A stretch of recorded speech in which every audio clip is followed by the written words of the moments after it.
মোহাম্মদ শরীফ আপনি লিখেছেন, দু একদিনের মধ্যেই সংসদে বাজেট উত্থাপিত হবে। এবার বাজেটে দেশি বিদেশি ঋণের সুদি দিতে হবে ১.৫ লাখ কোটি টাকা। এ সম্পর্কে আপনি কি বলবেন?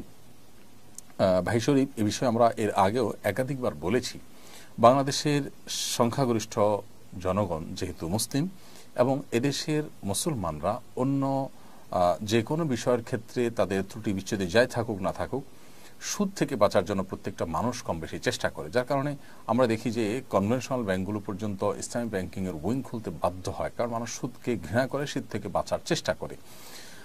এজন্য জাতীয় বাজেটে সুদি ঋণের নির্ভরতা কমানোটা এটা আমাদের সংশ্লিষ্ট কর্তৃপক্ষের নৈতিক দায়িত্ব, সরকারের নৈতিক দায়িত্ব। কারণ জনগণ যে জিনিসটি চায় না, সে জিনিসটি জনগণের উপরে যথাসম্ভব চাপানো থেকে বিরত থাকাটা তাদের অবশ্যই দায়িত্বের মধ্যে পড়ে। বিধায় আমাদের জাতীয় বাজেটে এই সুদি ঋণের নির্ভরতাটা কমাতে হবে, এবং সেটার জন্য আমরা এর আগে বলেছি যে সংশ্লিষ্ট বিষয় বিশেষজ্ঞরা তাদের মতামত দিবেন। আমরা আমাদের ক্ষুদ্র জ্ঞান থেকে, আমাদের একজন দেশের নাগরিক হিসাবে যে বক্তব্য আছে সেখান থেকে আমরা বলতে চাই যে বহু খাত আছে যে খাতগুলোতে আসলে কৃচ্ছতা সাধন করলে, অপচয় বন্ধ করলে আমাদের অনেকখানি সুদি ঋণের উপর নির্ভরতা কমানো যাবে। ধরা যাক যে আমাদের সরকারি কর্মকর্তাদের জন্য যে লাক্সারিয়াস গাড়িগুলো কেনা হয়, এই গাড়িগুলোর ম্যাক্সিমামই ঢাকার মধ্যে বা শহরের মধ্যেই চলাফেরা করে। এমনকি লং রুটেও যদি চলাফেরা করে, সেখানে লাক্সারিয়াস গাড়ির প্রয়োজনীয়তা খুব বেশি আছে যে তা কিন্তু নয়। কিন্তু চাইলে আমরা তুলনামূলক কম দামের গাড়ি দিয়ে পারপাস সার্ভ করতে পারি। এরকম সরকারি কাজে কি পরিমাণ অপচয়, অপব্যয় এবং এমন সব ব্যয় হয় যে ব্যয়গুলোকে চাইলেই সংকোচন করা সম্ভব। শুধুমাত্র এভাবে সব জায়গায় যদি সংকোচন নীতি অবলম্বন করা হয়, তাহলে আমার মনে হয় যে সুদি ঋণের উপর নির্ভরতা অনেকাংশেই কমানো সম্ভবপর হবে। তাছাড়া এর জন্য দীর্ঘমেয়াদী পরিকল্পনাও করা দরকার, যে একটা সময় যেন সুদি ঋণের উপর নির্ভরতা সম্পূর্ণরূপে কমানো যায়। আল্লাহ রাব্বুল আলামিন সংশ্লিষ্টদেরকে সেই তৌফিক দান করুন। আমাদের সবাইকে প্রত্যেকের যার যার জায়গা থেকে সুদ থেকে মুক্ত থাকার জন্য আমাদের ব্যক্তিগত পর্যায়ে, রাষ্ট্রীয় পর্যায়ে যার যার জায়গা থেকে যার যার করণীয় আছে, সংশ্লিষ্ট সবাই যার যার দায়িত্বগুলো আমরা পালন করবো। আল্লাহ তাআলা আমাদেরকে তৌফিক দান করুন। মোহাম্মদ ফাহাদ আপনি লিখেছেন, সম্প্রতি ঢাকায় একটি গোলটেবিল অনুষ্ঠিত হয়েছে, শিরোনাম আসুন মাসিক নিয়ে কথা বলি। একান্ত ব্যক্তিগত বিষয় নিয়ে এ ধরনের অনুষ্ঠানের আয়োজন সম্পর্কে আপনার মন্তব্য কি? এটা আমার মনে হয় অতি সম্প্রতি নয়, তবে সম্প্রতি এটা নিয়ে আলোচনা উঠেছে। তবে এ ধরনের অনুষ্ঠান প্রায় হয়ে থাকে আমাদের দেশের শিক্ষা প্রতিষ্ঠানগুলোতে সচেতনতার নাম দিয়ে মাসিক এবং এ জাতীয় বিষয়গুলোকে নিয়ে খোলামেলা আলাপ আলোচনা করার জন্য একটা শ্রেণী মানুষ আমাদের সাধারণ কিশোর কিশোরীদেরকে এবং শিক্ষার্থীদেরকে উদ্বুদ্ধ করছে। প্রশ্ন হলো যে মাসিকের মতো বিষয়কে খোলামেলা কেন আলাপ করতে হবে? তারা বলছেন ট্যাবু ভাঙবেন। এই ট্যাবু ভাঙতে হবে কেন? অর্থাৎ তথাকথিত ট্যাবু ভাঙার নামে আপনি মাসিকের মতো একান্ত ব্যক্তিগত এবং সিক্রেট পার্সোনাল বিষয়গুলোকে খোলামেলা আলোচনা কেন করছেন? আমরা অনেকেই হয়তো জানি না যে এই চক্র বিদেশি এনজিও এবং তাদের মদতদাতা, তাদের এদেশি এজেন্ট যারা আছে, তারা এই মাসিক নিয়ে আপনার আলাপসালাপ, প্যাড নিয়ে আলাপসালাপ, এই জাতীয় বিষয় নিয়ে আলাপসালাপ তারা স্কুলে খুল্লম খোলা করার জন্য তারা ক্যাম্পেইন করছে। এবং রীতিমতো আমাদের অনেকের কাছে এটা বেশ মানে গা সওয়া নয়, শুধুমাত্র অনেকে এটাকে অ্যাপ্রিসিয়েট করছি। আমরা মনে করছি যে কাজটা হয়তো ভালো। আমার প্রশ্ন হলো যে মানব ইতিহাসের শুরু থেকে আজও পর্যন্ত মেয়েদের যে মাসিক হয়ে থাকে, এই মাসিক নিয়ে খুল্লম খোলা আলাপ আলোচনা না হওয়ার কারণে কি ক্রাইসিস তৈরি হয়েছে, সমস্যাটা কি তৈরি হয়েছে? যদি বলেন যে কোথাও ক্রমে এ সম্পর্কে খুব বেশি খোলামেলা না হওয়ার কারণে বা না বলতে না পারার কারণে তার কোনো সমস্যা হয়েছে, তো সেটার রেশিও কতটুকু? আর এখন এটা নিয়ে খোলামেলা আলোচনা করার যে ফলশ্রুতি সেটা কি, সেটা দিনের আলোর মতো পরিষ্কার এবং কারোর সেটা বোধহয় আর বলে বোঝানোর অপেক্ষা রাখে না। দেখুন, মানুষের স্বভাবজাত লজ্জা, লাজুকতা, এটা মানুষের অনেক বড় একটা সম্পদ। এটা যখন হারিয়ে ফেলে কোনো সমাজের মানুষ, তখন সে সমাজ থেকে মানুষ ভালো কিছু আশা করে না, সেখান থেকে কল্যাণের কোনো কিছু মানুষ পায় না। মাসিকের মতো পার্সোনাল বিষয় নিয়ে তো আলাপ আলোচনা করতে, মানুষ তো মলমূত্র ত্যাগ করে, সেটাও তো পার্সোনাল বিষয়, তো সেটা নিয়ে একেবারে খুল্লম খোলা গোল টেবিল বৈঠক করে আলোচনা করেন তো দেখি? নিশ্চয়ই সেটা আপনি আলোচনা ওইভাবে করবেন না। আজকাল এই ক্যাম্পেইন যারা করছে তারা এও বলছে যে বাবা ভাইকে মাসিকের প্যাড আনতে দেন এবং এটা গোপন করতে হবে কেন? আমার প্রশ্ন হলো যে গোপন করার মধ্যে সমস্যাটা কোন জায়গায়? আমাদের সমাজে এই মানে যুগ যুগ ধরে যে চলে আসছে এই বিষয়ে মানুষের স্বভাবজাত লাজুকতা, আর এটা তো লাজুকতার বিষয়, এটা এমন এক বিষয় যে এটা আসলে খোলমখোল আলোচনার বিষয়ই না। পশ্চিমা যে সংস্কৃতি, তা সেখানে আপনার মানুষের যৌন কর্মকেও তারা আজকাল ব্যক্তিগত কর্ম বা গোপন কর্ম তারা মানতে রাজি না। তো মলমূত্র ত্যাগ করার জন্য আর তাহলে এটা কি এখানেও আর ওয়াল দেওয়ার দরকার কি, গ্লাস লাগাই দেন, এটাকেও আর ব্যক্তিগত কাজ বলার দরকার কি? খুবই দুর্ভাগ্যজনক। এরা আমাদের সমাজের তরুণদের মধ্যে, কিশোরদের মধ্যে নির্লজ্জতাকে ছড়িয়ে দিতে চায়। এদের বিরুদ্ধে আমাদের সোচ্চার হতে হবে। এরা আমাদের সমাজে নানা মুখরোচক স্লোগান দিয়ে এ ধরনের ক্যাম্পেইন করছে এবং এই সমস্ত ক্যাম্পেইনের কুফল আমরা দেখতে পাচ্ছি। আজ আমাদের কিশোরদের যে ভয়াবহ দুরবস্থা, এর অন্যতম কারণ হলো তাদের এই স্বভাবজাত যে লাজুকতা, সেটাকে তারা তুলে দেওয়ার অপচেষ্টায় লিপ্ত আছে। এমডি মাসুম বাচ্চা লিখেছেন, কোনো সম্পদের নেশাব পরিমাণ মালিক হলে 1 বছর অতিবাহিত হওয়ার পর ওই সম্পদ যদি নেশাব পরিমাণ না থাকে তাহলে যাকাত দিতে হবে কিনা? সকল সম্পদকে 1 বছর অতিবাহিত হওয়া শর্ত? কোনো সম্পদ, কেউ যদি নেশাব পরিমাণ সম্পদের মালিক হয়েছে, এরপর মাঝখানে যদি কোনো সম্পদ এসে যুক্ত হয় তাহলে ওইটার আর 1 বছর অতিবাহিত হওয়া জরুরি নয়, বরং আগের যেই নেশাব আছে সেই নেশাবের সাথে যেটাই প্লাস হবে সেটা আগের নেশাবের যখন জাকাত দিবেন সেটার সাথে মাঝে প্লাস হওয়া সম্পদেরও জাকাত আপনি দিয়ে দিবেন। আব্দুল্লাহ আল জুবাইর আপনি লিখেছেন, ব্যাংক থেকে লোন নেওয়া হারাম, কিন্তু বিপদে পড়ে কেউ যদি নিয়ে ফেলে এই গুনাহের ক্ষমা কি হবে? কিভাবে তওবা করলে আল্লাহ তাআলা মাফ করবেন? ভাই আব্দুল্লাহ আল জুবাইর, সুদী ব্যাংকের লোন বা সুদী প্রতিষ্ঠান থেকে সুদভিত্তিক লোন নেওয়া হারাম। অতএব কেউ সুদভিত্তিক লোন নিয়ে ফেললে আল্লাহ সুবহানাহু ওয়া তাআলার কাছে তওবার প্রক্রিয়া হলো যে খুব দ্রুততার সাথে তার অন্য স্থাবর সম্পদ দিয়ে বিক্রি করে হলেও বা অন্য হালাল বা বৈধ লোন নিয়ে হলেও এই লোনটাকে ক্লোজ করে ফেলা, অর্থাৎ যত দ্রুত সম্ভব এটা ক্লোজ করে ফেলা এবং আগের চুক্তি অনুযায়ী যে সুদ, সেই সুদ দেওয়ার কারণে যদি তিনি এখন ভুল বুঝতে পারেন এবং তওবা নাসুহা করেন, আশা করে যে আল্লাহ তাআলা তাকে মাফ করবেন এবং তওবা নাসুহা করবেন, জীবনে আর কখনো তিনি সুদের পথে পা বাড়াবেন না, যত বিপদই তার হোক না কেন। আশা করে যে আল্লাহ রাব্বুল আলামিন ক্ষমা করবেন, কারণ তিনি ক্ষমাশীল, তিনি ক্ষমাকে ভালোবাসেন। ইন্নাল্লাহা ইউহিব্বুত তাওয়াবিনা ওয়া ইউহিব্বুল মুতাতাহহিরিন। আল্লাহ তাআলা তওবা করে আল্লাহর দিকে যারা আসেন তাদেরকে আল্লাহ তাআলা ভালোবাসেন, বিধায় তওবা করে গুনাহ মাফ চাইলে আশা করে যে আল্লাহ তাআলা মাফ করবেন। নদী এআইডি থেকে আপনি লিখেছেন, কিভাবে দোয়া করলে দোয়া কবুল হয়? দেখুন, দোয়া আল্লাহ তাআলার সবচেয়ে প্রিয় আমল, বান্দার এই আমলটি আল্লাহ সবচেয়ে বেশি পছন্দ করেন, বিধায় দোয়া আমাদের করা উচিত। দোয়া কবুলের প্রক্রিয়া 3টি হয়ে থাকে হাদিসের আলোকে। একটা হলো আমি যা চাইলাম কাঙ্ক্ষিত তা পেয়ে গেলাম, আর একটা হলো যা চাইলাম তা পেলাম না, কিন্তু বিপরীতে এমন কিছু পেলাম যেটা আসলে এই দোয়ার চাইতেও, যেটা কাঙ্ক্ষিত আমি চেয়েছি দোয়ার মাধ্যমে, এর চাইতেও গুরুত্বপূর্ণ কিছু, সেটা যদি আমি পেয়ে যাই তাহলে সেটা হবে এর চাইতেও গুরুত্বপূর্ণ। হতে পারে আমি আমার জন্য একটা জিনিসকে ভালো মনে করে আল্লাহর কাছে চাইছি, আল্লাহ তাআলা সেটা না দিয়ে অন্য একটা জিনিস দিলেন যা আমি আসলে চাইনি, অথচ সেটা আমার জন্য আরও বেশি ইম্পর্টেন্ট। এরকম অনেক সময় আমাদের দোয়া কবুল হয়। আবার কোনো কোনো ক্ষেত্রে আমার কাঙ্ক্ষিত বিষয়টা দুনিয়ার তার কোনো বিনিময় না দিয়ে আল্লাহ তাআলা আখিরাতে তার বিনিময় দিবেন। এটাও দোয়া কবুলের একটা প্রক্রিয়া এবং পদ্ধতি। তো সব ক্ষেত্রেই আল্লাহ রাব্বুল আলামিনের কাছে বান্দা কল্যাণের আশা করবেন এবং কখনো নিরাশ হবেন না। দোয়া কবুলের শর্ত পূরণ করে দোয়া করলে ইনশাআল্লাহ দোয়া কবুল হবে, সেই ব্যাপারে জোরালোভাবে তিনি আশা রাখবেন। হালাল ভক্ষণ থাকা, হালাল উপার্জন থাকা, সেই সাথে অবৈধ বা অন্যায় কোনো কাজের জন্য দোয়া না করা, দোয়া করে দোয়া কবুলের জন্য তাড়াহুড়া না করা, এই বিষয়গুলো দোয়া কবুলের জন্য মৌলিকভাবে শর্ত। আলী হাসান লিখেছেন, আমি যে দোকানে চাকরি করি সে দোকানে মালিক মাঝে মধ্যে দোকানে থাকেন না, তখন দোকান বন্ধ করতেও নিষেধ করে যান। আমার তখন দোকানে নামাজ পড়া লাগে, এখন কি ওই জায়গায় চাকরি করা আমার জন্য জায়েজ হবে? ভাই আলী হাসান, দোকানে যদি নামাজ পড়তেই হয় তার দোকানে একাধিক ব্যক্তি থাকলে তাদেরকে নিয়ে জামাতে নামাজ পড়বেন এবং মাঝে মধ্যে এরকম হলেও প্রায় সময় আপনি যেন জামাতে সামিল হতে পারেন মালিকের সাথে, সেটি নিয়ে আপনি আলোচনা করবেন, বোঝাপড়া করার চেষ্টা করবেন। আর যদি আপনার সাথে আর কেউ না থাকে বা কেউ আপনাকে তিনি জামাতে নামাজ পড়ার কোনো সুযোগ না দেন, তাহলে সেক্ষেত্রে অবশ্যই আপনি বিকল্প কোনো চাকরি খোঁজার চেষ্টা করবেন এবং আল্লাহ তাআলার উপরে আস্থা রাখবেন, ভরসা রাখবেন। আল্লাহ তাআলা আপনার রিজিকের ব্যবস্থা ইনশাআল্লাহ অবশ্যই করবেন। সেভাবে সিরিয়াসনেসের সাথে আপনি চেষ্টা করবেন এবং বিকল্প নিয়ে ভাববেন। মোহাম্মদ ফাহাদ লিখেছেন, সম্প্রতি ঢাকা একটি গোলটেবিল অনুষ্ঠিত হয়েছে, শিরোনাম হলো আসন মাসিক নিয়ে কথা বলি। সরি, এটা নিয়ে আমরা তো একবার উত্তর দিয়েছি। শামসুল ইসলাম আপনি লিখেছেন, আমার বয়স 35, আমি কোরআন হিফজ করতে চাই, আমি কিভাবে তা করতে উদ্যোগ নিতে পারি, পরামর্শ দিতে অনুরোধ করছি। ভাই শামসুল ইসলাম, ৩৫ বছর বয়সে কেউ চাইলে কোরআন কারীমের হিফজ করতে পারে। আপনার তেলাওয়াত যদি বিশুদ্ধ না থাকে তাহলে আপনার প্রথম কাজ হবে তেলাওয়াত বিশুদ্ধ করা। আপনার আশেপাশে কোনো মসজিদের ইমাম, খতিব, কোনো হাফেজ এরকম কোনো ব্যক্তির শরণাপন্ন হয়ে তাদের মাধ্যমে কোরআন কারীমের বিশুদ্ধ করার কাজটি আপনি সব কিছুর আগে করবেন। এর পাশাপাশি আপনি যদি সুযোগ পান তাহলে সেক্ষেত্রে আপনার দায়িত্ব হবে হেফজ শুরু করে দেওয়া।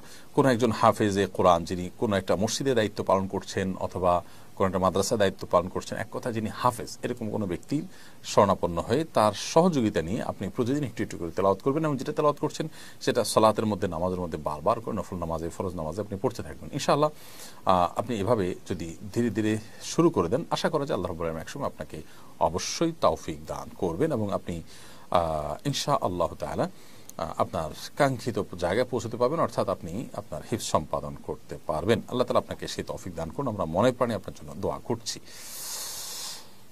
মুবাশশির আলী আপনি লিখেছেন, বর্তমানে অনেক আলেম বিয়ের সময় মেয়ের সামনে বসে কবুল পড়ায়, এটা কতটুকু ইসলাম সম্মত? দেখুন, বিয়ের সময় মেয়ের সামনে বিয়ের আগদ হতে পারে যদি মেয়ে পর্দা পুশিদার মধ্যে থাকে, কোনো অসুবিধা নেই। পর্দা পুশিদার মধ্যে থেকে যদি আগদ হয় তাহলে সে আগদ অনুষ্ঠান জায়েজ আছে। আর যদি পর্দা পুশিদার খেলাফ হয় তাহলে সেক্ষেত্রে মেয়েকে উপস্থিত রেখে এমনটি করার কোনো কারণ নেই, কারণ পর্দা ইসলামের ফরজ বিধান, বিধায় সেই ফরজ বিধান বিবাহের মধ্যে লঙ্ঘন হলে সেটা কিন্তু নাজায়েজ কাজ হবে। বিধায় এই বিষয়টি খেয়াল রাখতে হবে যে মেয়ের উপস্থিতি যদি আগদ হয়ে থাকে সেখানে পর্দা ঠিকমতো হচ্ছে কি হচ্ছে না। তো এই জন্য মেয়ের উপস্থিতি থাকাটা যে জরুরি নয় সেটা আমাদের বোঝা দরকার। অনেকে মনে করি আমরা মেয়েদের উপস্থিতি থাকা জরুরি, মেয়ের উপস্থিতি থাকা মোটেও বিয়ের আগদ সম্পন্ন হওয়ার জন্য জরুরি নয়, বরং আগদ সম্পন্ন হওয়ার জন্য মেয়ের অনুমতিটা জরুরি। অনুমতি যদি নিয়ে আসা হয় বা মেয়ের সম্মতি যদি থাকে সেক্ষেত্রে মেয়ের পক্ষ থেকে মেয়ের বাবা বা পরিবারের কোনো সদস্য তার তরফ থেকে প্রস্তাব বা সম্মতি এটা দিলেই চলবে ইনশাআল্লাহ তাআলা। এরপরে সোহাইব আহমদ আপনি লিখেছেন, আসুন্নাহ ফাউন্ডেশনের সবার জন্য কোরবানি প্রজেক্টের আদ্যপন্ত জানতে চাই। ভাই সোহাইব আহমদ, আসুন্নাহ ফাউন্ডেশনের কোরবানি প্রজেক্টের ইতিমধ্যে আমরা ঘোষণা করেছি সবার জন্য কোরবানি প্রজেক্ট এবছরও ইনশাআল্লাহ যথারীতি হচ্ছে এবং সেই সাথে আমরা কোরবানির গোশত সংগ্রহ করার কাজ যেটি গত 2 বছর যাবত করছি সেটি এবছর আমরা আবারও করছি ইনশাআল্লাহ তাআলা। এই বছর কোরবানির একটা গরুর দাম 91,000 টাকা ধার্য হয়েছে। 7 ভাগের 1 ভাগ 13,000 টাকায় দেওয়া যাবে, আর ছাগলের দাম ধরা হয়েছে 15,000 টাকা। এবং বন্যা দুর্গত এলাকাগুলোকে এবার প্রাধান্য দিয়ে আমরা কোরবানির কাজ পরিচালনা করবো ইনশাআল্লাহ তাআলা। এবং কোরবানির জন্য আপনারা যারা আমাদের মাধ্যমে কোরবানি সম্পাদন করবেন, অনেক প্রবাসী লোক আছেন বা দেশে থাকা অনেকে আছেন যারা আমাদের মাধ্যমে কোরবানি করতে চান, আপনাদের কোরবানিটা আমরা করে গরিব দুঃখীদের মধ্যে যে গোশত বিতরণ করে দিব ইনশাআল্লাহ। প্রত্যেকের কোরবানির কার্ডটা কোথায় হচ্ছে আমরা আপনাদেরকে SMS এর মাধ্যমে ইনশাআল্লাহ তাআলা জানিয়ে দেওয়ার চেষ্টা করব। লুবনা ইসলাম লিখেছেন, আমি কাউকে অভিশাপ দিয়েছি, এখন করণীয় কি? আপনি কাউকে অভিশাপ দিয়ে থাকলে আল্লাহর কাছে তওবা করবেন, মাফ চাইবেন এবং তার জন্য বরং নেক দোয়া করবেন যাকে অভিশাপ দিয়েছেন। ইনশাআল্লাহ বিদিনে আল্লাহ তাআলা ক্ষমা করবেন। আল্লাহ রাব্বুল আলামিন কোরআন কারীমে বলেছেন যে মানুষ যে বদদোয়া দিয়ে থাকে আমরা, এই জাতীয় বিষয়গুলো যদি আল্লাহর সাথে সাথে কবুল করতেন তাহলে মানুষ শেষ হয়ে যেত। ওয়ালাউ ইয়াজ্জালুল্লাহু শাররা ইসতাআজালাহুম বিল খায়র লাকুদিয়া ইলাইহিম আজালুহুম। মানুষের ভালো দোয়াগুলো আল্লাহ তাআলা যেরকম দ্রুততার সাথে কবুল করেন, মন্দ দোয়াগুলো যদি এরকম দ্রুততার সাথে কবুল হয়ে যেত তাহলে তাহলে মানুষ অনেক আগেই ধ্বংসপ্রাপ্ত হয়ে যেত। অতএব বোঝা গেল যে মানুষের ভালো দোয়াগুলোর মতো করে বদদোয়াগুলো আল্লাহ তার সাথে সাথে কবুল করেন না। বিশেষ করে বান্দা যখন তওবা করে ফিরে আসে তখন সেটির ক্ষতি থেকে আল্লাহ তাআলা বাঁচিয়ে দেন। সিজানুর রহমান আপনি লিখেছেন, আমি একজন স্টুডেন্ট, আমি পড়াশোনার চাপে মসজিদে গিয়ে নামাজ পড়তে পারি না। আলহামদুলিল্লাহ আমার তেলাওয়াত শুদ্ধ আছে, এমত অবস্থায় রুমে নামাজ হবে কিনা দয়া করে জানাবেন। ভাই সিজানুর রহমান, আপনি ছাত্র মানুষ, পড়াশোনার চাপে যে মসজিদে গিয়ে সালাত আদায় করতে পারছেন না এবং আপনার তেলাওয়াত শুদ্ধ আছে, তো সেক্ষেত্রে আপনি রুমে কয়েকজনকে নিয়ে জামাতে নামাজ পড়তে পারেন প্রয়োজনে, কিন্তু একাকী নামাজ পড়বেন না। পড়াশোনার চাপ এটা যেরকম আপনি নিচ্ছেন ঠিক একইভাবে সালাতে জামাতের সাথে সালাত আদায়ের চাপও আপনার নেওয়ার মানসিকতা থাকতে হবে। যদি সেটা না হয় তাহলে সেক্ষেত্রে বুঝতে হবে যে আপনার দিনদারিতার মধ্যে ঘাটতি আছে, দিনদারিতার মধ্যে কমতি আছে, বিধায় আপনাকে যে কোনো মূল্যে জামাতের সালাত আদায়ের পরে গুরুত্ব আরোপ করতে হবে। হৃদয় আহমেদ আপনি লিখেছেন, তাহাজ্জুদ নামাজ এবং ফজরের নামাজ একসাথে পড়া যাবে কিনা? তাহাজ্জুদের ওয়াক্ত এবং ফজর ওয়াক্ত তো ভিন্ন ভিন্ন, অতএব একসাথে কীভাবে পড়বেন? তবে এভাবে হতে পারে যে ফজর ওয়াক্ত শুরু হয়েছে, তার 5 মিনিট আগে আপনি তাহাজ্জুদ পড়ে শেষ করলেন, 5 মিনিট বিরতি দিয়ে আজান হয়ে গেল, তারপরে আপনি ফজরের নামাজ পড়ে ফেললেন। এইভাবে একসাথে বলতে এইভাবে আপনি পড়তে পারেন, তবে অবশ্যই পুরুষ মানুষ জামাতের সাথে আদায় করতে হবে ফজরের নামাজ। ওয়ালিউল্লাহ মেজবা লিখেছেন, জায়গার সংকট থাকলে 30-40 বছর পুরানো কবরের উপরে ঘর তোলা যাবে কিনা, এর বিধান কি?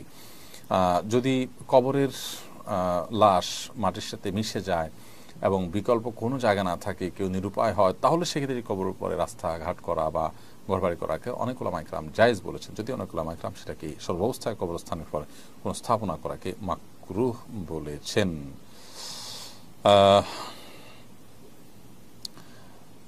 তাসনিম জাহান ফাহিমা আপনি লিখেছেন, আমার মায়ের কোনো সঞ্চয় নেই, কিন্তু ওনার বাবার বাড়ি থেকে কিছু জমি পেয়েছেন, এই অবস্থায় কি আমার মায়ের হজ ফরজ?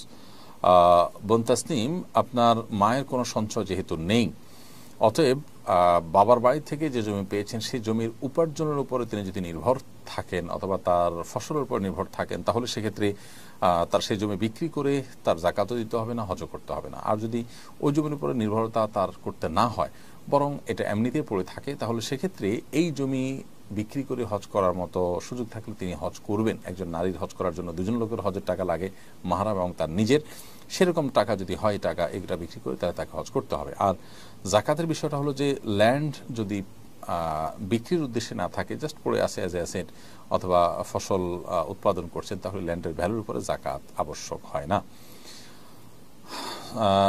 জায়ান আহমদ আপনি লিখেছেন, নামাজ বা কোনো আমল করার সময় মনের অজান্তে লোক দেখানোর কথা মনে হয়, সাথে সাথে অনুতপ্ত হয়ে এতে কি দিয়া হবে? না, এতে দিয়া হবে না ইনশাআল্লাহ। নিজের ইচ্ছার বাইরে মনের ভিতরে যে আপনার চিন্তা আসে, এই চিন্তার কারণে মানুষ গুনাহগার হবে না, এটা শয়তান সৃষ্টি করে, এবং এটা আসার সঙ্গে সঙ্গে মানুষ যখন অনুতপ্ত হয়, লজ্জিত হয়, নিজেকে ভৎসনা করে এবং তওবা করে ফিরে আসেন, আশা করে যে আল্লাহ রাব্বুল আলামিন তাকে ক্ষমা করবেন।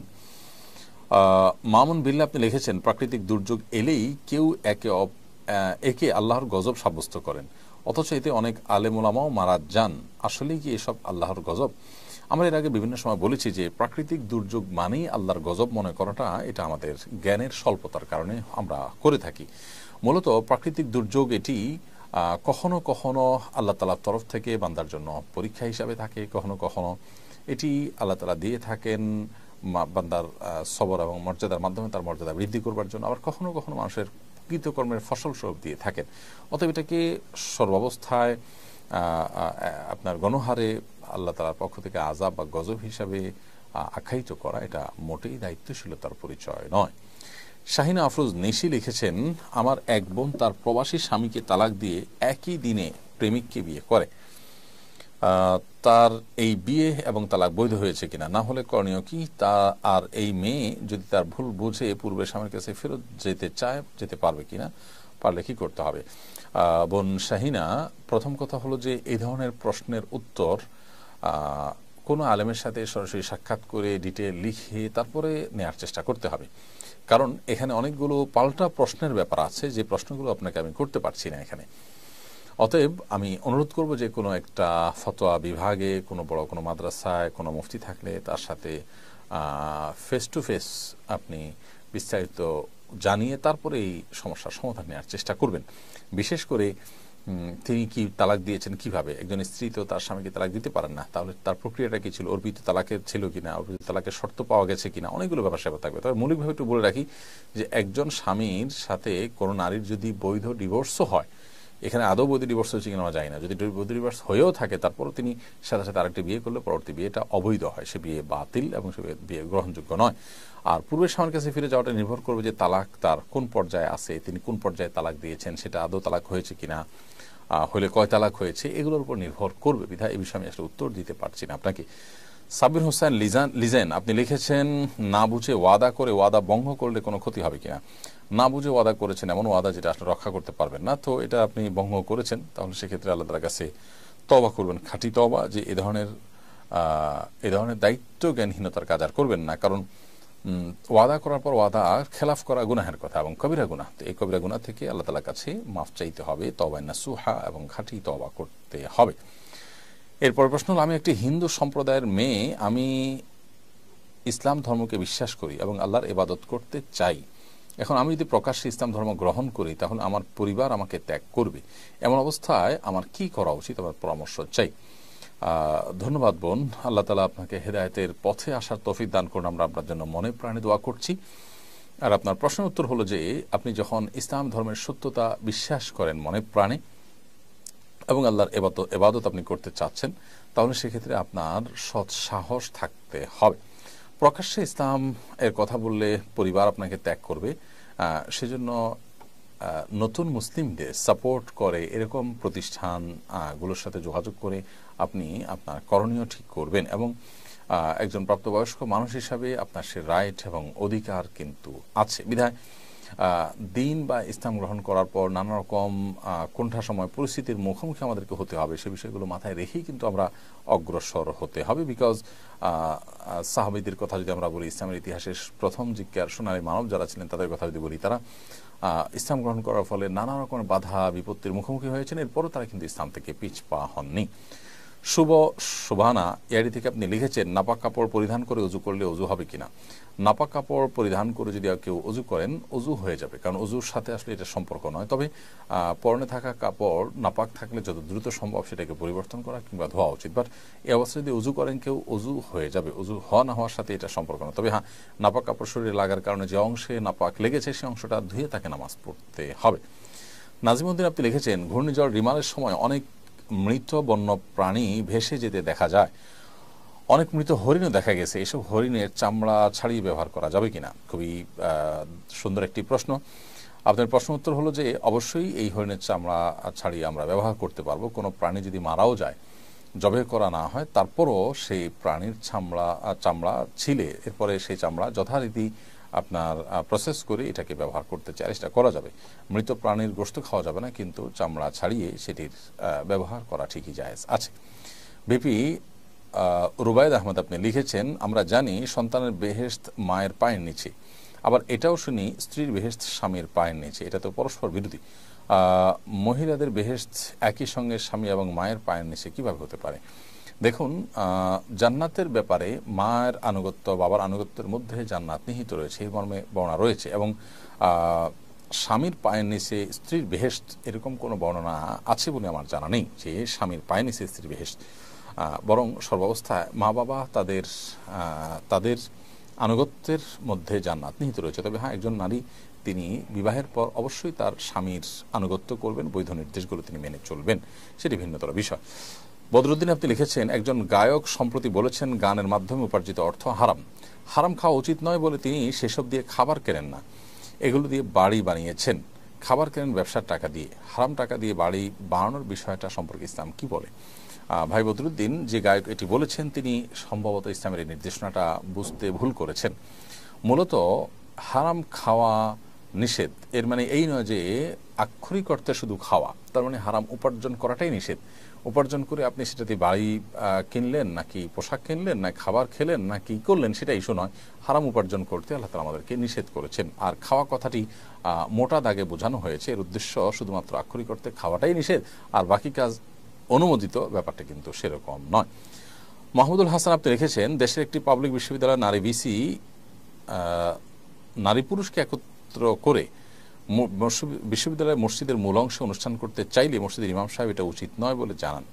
এর পরিপ্রেক্ষিতে পরবর্তীতে অন্য একটি মিথ্যা অজুহাতে ইমামকে অব্যাহতি দেওয়া হয়। বিষয়টা নিয়ে সমালোচনা হচ্ছে, নিয়ে আপনার মন্তব্য জানতে চাই। বিষয়টি আমাদের নজরে এসেছে, খুবই গর্হিত কাজ। এ ধরনের কিছু মানুষ, এ ধরনের কিছু নীতিহীন এবং ভ্রষ্ট মানুষ, তাদের কারণে বিশ্ববিদ্যালয়গুলোর প্রতি মানুষের দিন দিন বীতশ্রদ্ধ ভাব এটা বাড়ছে এবং মানুষ দিন দিন আস্থা হারিয়ে ফেলছে দেশের এই শিক্ষা প্রতিষ্ঠান বা বিদ্যাপীঠ, সর্বোচ্চ বিদ্যাপীঠগুলোর উপর। মসজিদে নারী পুরুষ মিলে যে কোনো প্রোগ্রাম করবে, মসজিদ তো কাজের জন্য নয়। মসজিদ তো অন্য 10টা জায়গার মতো নয়, এটা আল্লাহর ঘর। অতএব এখানে ইমাম সাহেব নিষেধ করে তার দায়িত্বই তিনি পালন করেছেন। মসজিদে যদি কোনো নারী নামাজ পড়তে আসেন, তিনি যথা নিয়মে পর্দার সাথে তিনি আলাদা করে নামাজ পড়বেন। কিন্তু নারী পুরুষ একসাথে মিশ্রিত অবস্থায় আপনি সেখানে বিভিন্ন অনুষ্ঠান করবেন মসজিদের মধ্যে, এটা কোনো অবস্থাতে জায়েজ নয়। ইমাম সাহেব যেটি বলেছেন সেটি সত্যই বলেছেন। ইমাম সাহেবের কথাকে যদি তিনি সহ্য করতে না পারেন, তাহলে সেক্ষেত্রে তার সেটা সহ্য ক্ষমতার ঘাটতি এবং কমতি। তিনি ইমাম সাহেবের প্রতি এই কারণে অন্য অজুহাত তুলে যে ইমাম সাহেবের চাকরি থেকে তাকে অব্যাহতি দেওয়ার উদ্যোগ নিয়েছেন, সেটি অবশ্যই গর্হিত কাজ করেছেন এবং তার উচিত তওবা করা, আল্লাহর ভয় করে ফিরে আসা। আমাদের সবাইকে আল্লাহর কাছে চলে যেতে হবে। আমাদের অন্যায়, অনাচার, ক্ষমতার দম্ভ, এর সবগুলোর জন্য আল্লাহ তাআলা কিছু কিন্তু আমাদেরকে বিচারের মুখোমুখি হতে হবে। বিধায় আমরা আশা করব যে ইমাম সাহেবকে তার চাকরি ফিরিয়ে দেওয়া হবে এবং এই ভিসি তাকে যথাযথভাবে তার এই কৃতকর্মের জন্য প্রায়শ্চিত্ত করতে বাধ্য করা হবে। এটি আমরা প্রত্যেকটা মানুষই আশা করব এবং যে কোনো বিভাগের মানুষই সেটা আশা করবে। না হলে সমাজের মানুষের আস্থা দিন দিন তলানিতে যেতে থাকবে দেশের সর্বোচ্চ বিদ্যাপীঠগুলোর ব্যাপারে। খাদিজাতুল কুবরা আপনি লিখেছেন, আমি একজন স্টুডেন্ট, আমার পড়াশোনা মনোযোগী হতে পারছি না, আগের মতো ভালো রেজাল্ট করতে পারি না, চেষ্টার পরেও হয় না, এখন আমার কি করা উচিত? বোন খাদিজাতুল কুবরা, আপনার পড়াশোনার প্রতি মনোযোগী না হওয়ার অন্যতম বড় কারণ হতে পারে আপনার সোশ্যাল মিডিয়ার আসক্তি, মোবাইল ফোন ইত্যাদিতে ব্যস্ত থাকা ইত্যাদি ইত্যাদি। যদি এরকম কিছু হয়ে থাকে তাহলে সেক্ষেত্রে আপনি সেগুলো থেকে বেরিয়ে আসতে হবে এবং পড়াশোনায় মনোযোগ সৃষ্টি করবার জন্য আপনি রাতে তাড়াতাড়ি ঘুমিয়ে ভোরে উঠে পড়াশোনা করতে পারেন। সেটাও পড়াশোনার প্রতি মনোযোগ সৃষ্টি করতে সহায়ক ভূমিকা রাখতে পারে। এছাড়া আপনি ভালো কোনো সাইকিয়াট্রিস্টের সাথে যোগাযোগ করতে পারেন, ভালো কোনো কাউন্সিলের সাথে যোগাযোগ করতে পারেন এবং একজন বিচক্ষণ বিদগ্ধ আলেমের কাউন্সিলিংয়েও আপনার উপকার বয়ে আনতে পারে। পুরো অবস্থা জেনে তারপর আপনাকে পরামর্শ দেওয়াটা সহজ হবে। শাবিনা সুলতান আপনি লিখেছেন, আমি মানসিকভাবে খুবই কষ্টে আছি, আর সহ্য হচ্ছে না, কিভাবে নিজেকে সামলাবো। দেখুন, ইমানদারের কষ্টের, যে কোনো মানুষের কষ্টের একটা শেষ আছে, সীমানা আছে। দুনিয়া জীবন শেষ হয়ে গেলে আমাদের এই কষ্টগুলো আর থাকবে না। এজন্য একজন ইমানদার যে কোনো কষ্টে ভেঙে না পড়ে, মুষড়ে না পড়ে তিনি আল্লাহর প্রতি আস্থা রাখবেন এবং ভরসা রাখবেন। মনে রাখবেন যে এই পরিস্থিতি আপনার যে কষ্টের কারণ হচ্ছে, এটার এক সময় এন্ডিং আছে, এর একটা শেষ আছে, বিধায় এক সময় এটা শেষ হবে। বিধায় আপনি সবর করবেন এবং আল্লাহ সুবহানাহু ওয়া তাআলার কাছে কেমন বাক্যে দোয়া করবেন। আল্লাহ তাআলা তার প্রিয় নবীদেরকে, তার প্রিয় রাসূলদেরকে জীবনে অনেক বেশি বিপদ আপদ দিয়েছেন, পেরেশানি দিয়েছেন, অতএব তারা কিন্তু সেগুলোতে সবর করেছেন, ভেঙে পড়েন নাই। আপনি ভেঙে পড়বেন না, আল্লাহ তাআলার কাছে দোয়া করবেন। দুরুদ এবং দোয়া ইউনুস এবং ইস্তেগফার বেশি বেশি পাঠ করবেন এবং বিশেষ করে এই ধরনের পরিস্থিতিতে আল্লাহ তাআলার কাছে ডিপ্রেশন থেকে বাঁচার জন্য দোয়া করবেন। আল্লাহুম্মা ইন্নী আউযু বিকা মিনাল হাম্মি ওয়াল হাযান। আল্লাহ আপনার কাছে টেনশন, পেরেশানি, ডিপ্রেশন থেকে আমরা পানাহ চাই। আশা করা যায় আল্লাহ তাআলা আপনার প্রতি রহম করবেন। আব্দুল্লাহ জুবাইর লিখেছেন, দ্রুত বিবাহের জন্য কি কোনো আমল আছে? স্পেসিফিক কোনো আমল নেই, তবে দ্রুত বিবাহের জন্য আপনি নিজের উপার্জন করার পাশাপাশি আল্লাহ তাআলার কাছে সাধারণ সময় দোয়া করলেন এবং প্রচেষ্টা অব্যাহত রাখলেন। আশা করা যায় আল্লাহ তাআলা আপনাকে সফল করবেন। ফরিদ কবির লিখেছেন, লিচুর ক্ষেত্রে একটা ব্যাপার প্রায় লক্ষ্য করা যায়, পরিমাণে কম থাকে, যারা পরিমাণে কম দেয় তাদের ব্যাপারে ইসলাম কি বলে? কোরআনে কারীমে আল্লাহ তাআলা বলেছেন, ওয়াইলুল লিল মুতাফফিফিন, যারা পরিমাণে কম দেয় ক্রয় বিক্রয়ের ক্ষেত্রে তাদের জন্য ধ্বংস অনিবার্য, আল্লাহ তাআলা বলেছেন। এবং কওমে সামুদের যে ত্রুটিগুলো ছিল, তমল থেকে একটা ছিল যে তারা মাপে কম দিত। আরও বিভিন্ন জাতির এই ধরনের অপরাধ কর্ম ছিল এবং তার ফলশ্রুতিতে তাদের প্রতি আল্লাহ তাআলা আযাব এসেছে। আখির নবী মুহাম্মদ সাল্লাল্লাহু আলাইহি ওয়াসাল্লামের উম্মতের উপর একসাথে আযাব এসে সমূলে তাদের ধ্বংস করবে না। তবে আল্লাহ তাআলা কোরআনে ঘোষণা দিয়েছেন, ওয়াইলুল লিল মুতাফফিফিন, যারা ওজনে কম দেয় তাদের ধ্বংস অনিবার্য, সেটা আজ হোক আর দুদিন পরে হোক। বিধায় আল্লাহ তাআলার কাছে অবশ্যই এর জন্য জবাবদিহিতার মুখোমুখি হতে হবে এবং কিয়ামতের ময়দানের বিচার হবে, জাহান্নামে যেতে হবে। বান্দার হক এমন কঠিন বিষয় যে বান্দার হক আল্লাহ তাআলা মাফ করবেন না। বান্দার হক বান্দার কাছ থেকে যদি আপনি সেটার সুরাহা করে যেতে না পারেন, তাহলে মৃত্যুর পর আল্লাহ তাআলার কাছে আপনার প্রত্যেকটা পয়সার জন্য আপনাকে হিসাব দিতে হবে। সেখানে একজন লিচু বিক্রেতা 100 লিচু বলে দিলেন, তিনি জানেন সেখানে 10টা কম আছে, ইচ্ছা 10 কমায় দিলেন। তো এই যে বিজনেস তিনি করছেন, তিনি এর জন্য হারামে লিপ্ত এবং আল্লাহ তাআলার কাছে জবাবদিহি করবেন। বিধায় আল্লাহর ভয় তাদের মধ্যে থাকা উচিত এবং মনে রাখা, যদি এই সম্পদ আমাদেরকে সুখ দিতে পারে না যদি আমরা হারাম পদ্ধতিতে সেটি কামাই। সোহেল সুন্দরা লিখেছেন, বই বিনিময় উৎসব, এক বই বিনিময় অন্য বই বিনিময় কি সুদের পর্যায়ে পড়ে? যদি কারোর কাছে বই থাকে, একটা বই দিয়ে তিনি আরেকটা বই লেনদেন করেন পরস্পরের মধ্যে, তো এটা সুদের আওতায় পড়বে না। আশিক মণ্ডল আপনি লিখেছেন, কসর নামাজ জামাতে কিভাবে পড়বে এবং জুমার দিন কিভাবে কসর করব? কসর নামাজ আপনি যখন জামাতে পড়বেন তখন ইমাম সাহেব যদি মুসাফির হন এবং মুক্তাদিরও মুসাফির হয় তাহলে উভয়ে কসর পড়বেন। আর যদি ইমাম সাহেব স্থানীয় হয় তাহলে সেক্ষেত্রে মুক্তাদির জন্য আর কসর প্রযোজ্য হয় না, মুক্তাদি মুসাফির হলেও ইমামের আনুগত্য করে পুরো নামাজ পড়বেন। আর জুমার দিন মুক্তাদি যদি মুসাফির হন, তিনি চাইলে জুমা না পড়ে জোহর পড়তে পারেন। আর যদি জুমা পড়েন তাহলে সেক্ষেত্রে জুমা ইমাম সাহেবের সাথে যথারীতি 2 রাকাত জুমাই পড়বেন, জুমার 2 রাকাতে তার কসর হয় না। মাহবুবুর রহমান লিখেছেন, ঘূর্ণিঝড় রিমালের দেশে দক্ষিণাঞ্চলে ব্যাপক ক্ষয়ক্ষতি হয়েছে, দুর্যোগকালে করণীয় কি? দুর্যোগকালে একে অন্যের সহযোগিতা করা খুব বেশি কর্তব্য, স্বার্থপরতার পরিচয় দেওয়া মোটেও উচিত নয়। সময় একরকম থাকে না, সময় পরিবর্তন হয়। সবচেয়ে বড় কথা হলো এই সময়গুলো আল্লাহ তাআলার সন্তুষ্টির লাভের বিরাট বড় সুযোগ আমাদেরকে তৈরি করে দেয়, এনে দেয়। সেজন্য সেই সুযোগটাকে সর্বোচ্চ সদ্ব্যবহার আমাদের করা উচিত এবং একে অন্যের পাশাপাশি দাঁড়ানো উচিত। ঘূর্ণিঝড় রিমাল দেশের দক্ষিণাঞ্চলে ব্যাপক ক্ষয়ক্ষতি হয়েছে, আসুন্না ফাউন্ডেশনের কোনো ত্রাণ কার্যক্রম দেখতে পাচ্ছি না কেন? ধন্যবাদ আপনাকে আসুন্না ফাউন্ডেশনকে স্মরণ করবার জন্য। আসলে দক্ষিণাঞ্চলে যে ক্ষয়ক্ষতি হয়েছে, প্রথমত সেই ক্ষয়ক্ষতিটা তো সন্দেহাতীতভাবে বেশ অনেক ক্ষয়ক্ষতি হয়েছে, কিন্তু আসুন্না ফাউন্ডেশন এখান থেকে ত্রাণ কার্যক্রম পরিচালনা করার জন্য বেশ কিছু বিষয় আমরা গুরুত্বের সাথে খুব বিবেচনা করি। এর একটা হলো যে ক্রাইসিসটা যখন অনেক বেশি হয়, যখন আসলে কোনোভাবেই মানুষ সেটা টলারেট করার মতো থাকে না, তখন আমরা সর্বশক্তি দিয়ে নেমে পড়ার চেষ্টা করি।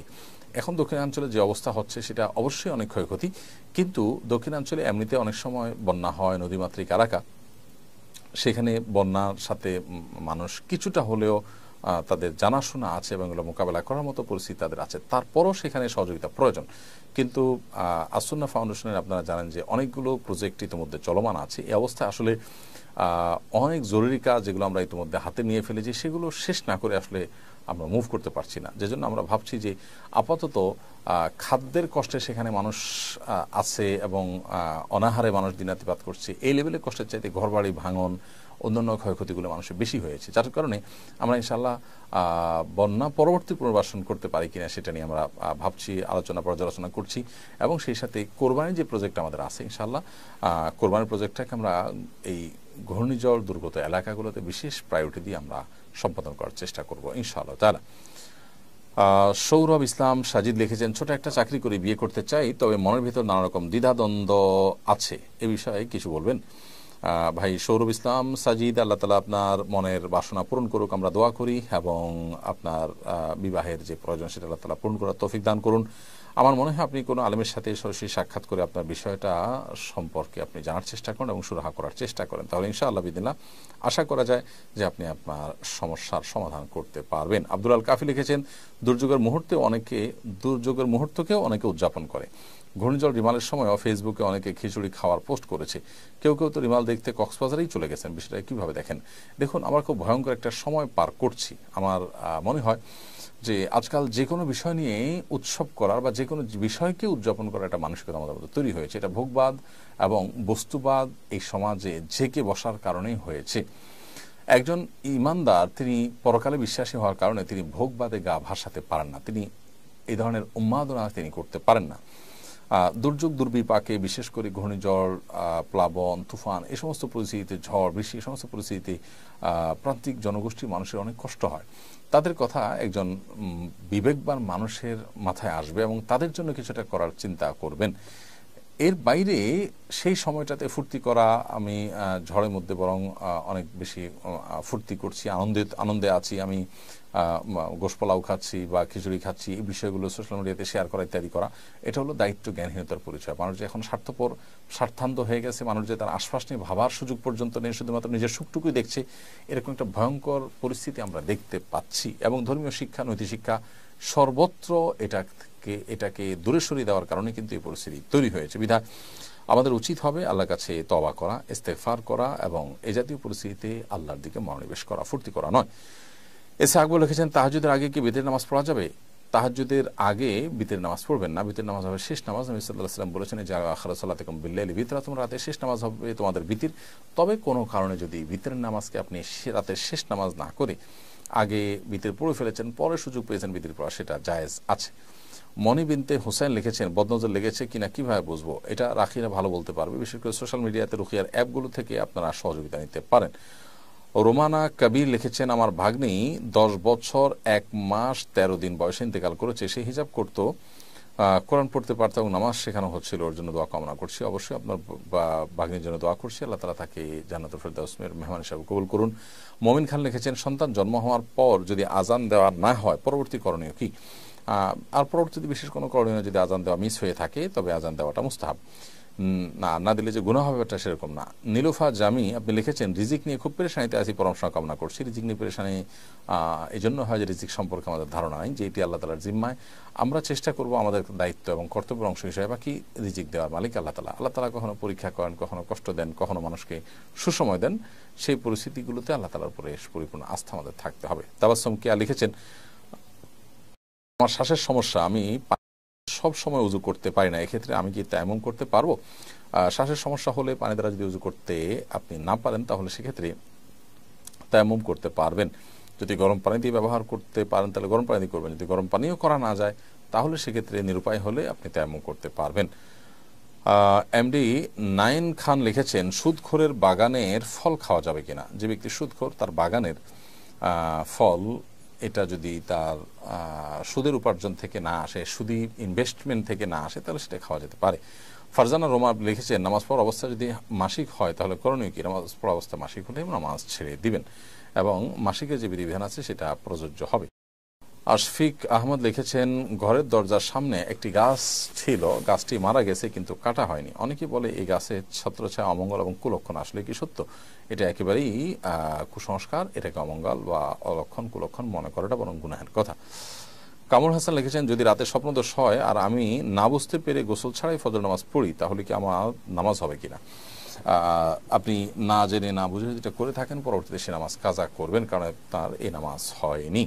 মুবাশশারা বিনতে আবুল কাসেম লিখেছেন, বাবা মাকে কীভাবে দিনের পথে আনার জন্য নসিহা করব? নিজে নরমে বোঝাবেন এবং তাদের উপযোগী বই পুস্তক বা ওয়াজ নসিহত তাদেরকে শোনাবেন, পড়াবেন, অথবা অন্য কাউকে দিয়ে বোঝাবেন এবং শেষে আল্লাহর কাছে দোয়া অব্যাহত রাখবেন। ইনশাআল্লাহ বিদিনিল্লাহ আপনার এই বহুমুখী প্রচেষ্টা দ্বারা আশা করে যে আল্লাহ রাব্বুল আলামিন আপনার মা বাবাকে, আপনার প্যারেন্টসকে হেদায়েত দান করবেন। তবে চূড়ান্ত কথা হলো যে হেদায়েতের মালিক আল্লাহ তাআলা, আমরা চেষ্টা করার মালিক শুধুমাত্র আমরা চেষ্টা করব। প্রিয় দর্শক, দেখতে দেখতে আমরা অনুষ্ঠানের শেষের দিকে চলে আসছি। আমরা বলেছি যে আজকে যেহেতু যান্ত্রিক ত্রুটির কারণে লাইভটি আমরা দেরিতে শুরু করেছি, সেজন্য আমরা লাইভটি একটু সংক্ষেপে সারব। 30 মিনিট সারার কথা আমরা বলেছিলাম, কিন্তু সেটা ইতোমধ্যে 37 মিনিট হয়ে গেছে, যার কারণে আজকের জন্য আমরা লাইভটি এখানে শেষ করছি। ইনশাআল্লাহ আগামী সপ্তাহে যথাসময়ে আমরা আপনাদের সঙ্গে লাইভে সংযুক্ত হব। আজকে এই অনাকাঙ্ক্ষিত ত্রুটির জন্য এবং সংক্ষিপ্ত সময় লাইভ অনুষ্ঠানটি শেষ করবার জন্য আমরা দুঃখ প্রকাশ করছি। যারা কষ্ট করে দীর্ঘ সময় থেকে অপেক্ষা করেছেন তাদের কাছে ক্ষমা প্রার্থনা করছি। আমাদের অনাকাঙ্ক্ষিত ত্রুটিকে আপনারা মার্জনা করবেন। আজকে আসুন্নাহ ফাউন্ডেশন আয়োজিত এসএসসি এবং দাখিল পরীক্ষার্থীদের জন্য যে নাসিহা প্রোগ্রাম ছিল, সেখানে লাইভ অনুষ্ঠানের জন্য যন্ত্রপাতি নেওয়া হয়েছে, সেগুলো আবার স্টুডিওতে সেট আপ করতে গিয়ে কিছুটা ঝামেলা তৈরি হয়েছে। আশা করছি এটি দ্বিতীয়বার হবে না। আল্লাহ শুকর, যারা আমাদের সাথে শুরু থেকে অর্থাৎ প্রথম লাইভ থেকে ছিলেন তারা জানেন একসময় আমাদের লাইভ অনুষ্ঠানে প্রচুর যান্ত্রিক ত্রুটি হতো। আলহামদুলিল্লাহ উন্নত যন্ত্র এবং উন্নত প্রোগ্রাম আমরা এখন ইউজ করছি। আল্লাহ তাআলা মেহেরবানি করেছেন, আমাদেরকে তৌফিক দিয়েছেন, এখন আর আগের মতো ডিস্টার্ব সেভাবে হয় না। আজকে অনেকদিন পরেই আমরা একটা ডিস্টার্বের মুখোমুখি হয়েছি। আল্লাহ তাআলা আমাদেরকে কল্যাণের পথে আরও ভালোভাবে এগিয়ে যাওয়ার তৌফিক দান করুন। যে কথাগুলো আমরা শুনলাম জানলাম সেগুলো যে আমল করার তৌফিক দান করুন এবং আমাদের কোরআন হাদিসের জ্ঞানকে আমরা আরও শানিত করার তৌফিক আল্লাহ তাআলা আমাদেরকে দান করুন। সেই দোয়া রব্বে কারীমের কাছে ব্যক্ত করে আজকের মতো এখানে শেষ করছি। হাদা মা ইনদি ওয়াল ইলমু ইনদাল্লাহ ওয়া জাযাকুমুল্লাহু খায়রা। ওয়াসসালামু আলাইকুম।